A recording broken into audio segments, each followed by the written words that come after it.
দ্বাদশ শ্রেণী চতুর্থ সেমিস্টারের প্রিয় ছাত্রছাত্রীবৃন্দ, গতকাল আমি রাষ্ট্রবিজ্ঞানের 5টি 2 নম্বরের গুরুত্বপূর্ণ প্রশ্ন দিয়েছিলাম। আজকে আবার 5টি দিচ্ছি। তো আজকের 6 নম্বর কোশ্চেন, সার্ক গঠনের 2টি উদ্দেশ্য লেখো। উত্তরটি হবে 1 নম্বর, দক্ষিণ এশীয় দেশগুলির মধ্যে আঞ্চলিক সহযোগিতা ও পারস্পরিক সম্পর্ক উন্নয়ন।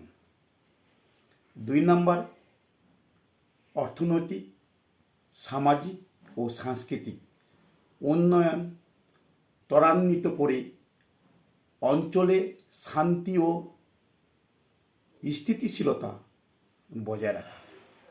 ঠিক আছে। 7 নম্বর কোশ্চেন, সার্ক কবে কটি রাষ্ট্র নিয়ে গঠিত? উত্তরটি হবে সার্ক 1985 সালে 8ই ডিসেম্বর গঠিত হয়। প্রথমে সার্ক 7টি রাষ্ট্র নিয়ে গঠিত হয়েছিল। সেই রাষ্ট্রগুলি হলো বাংলাদেশ, ভারত, পাকিস্তান, নেপাল, ভুটান, শ্রীলঙ্কা ও মালদ্বীপ। এই 7টি দেশ নিয়ে গঠিত হয়। 8 নম্বর কোশ্চেন, ভারতীয় সংসদ কটি কক্ষ নিয়ে গঠিত ও কি কি? উত্তরটি হবে ভারতীয় সংসদ 2টি কক্ষ নিয়ে গঠিত, লোকসভা ও রাজ্যসভা। লোকসভা নিম্নকক্ষ ও রাজ্যসভা উচ্চকক্ষ। ঠিক আছে। এবার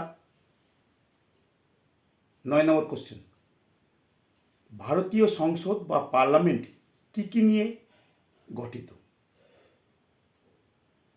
উত্তরটি হবে ভারতীয় সংসদ বা পার্লামেন্ট রাষ্ট্রপতি, লোকসভা ও রাজ্যসভা নিয়ে গঠিত। ঠিক আছে। সর্বশেষ 10 নম্বর কোশ্চেন হলো, ঝুলন্ত সংসদ কাকে বলে?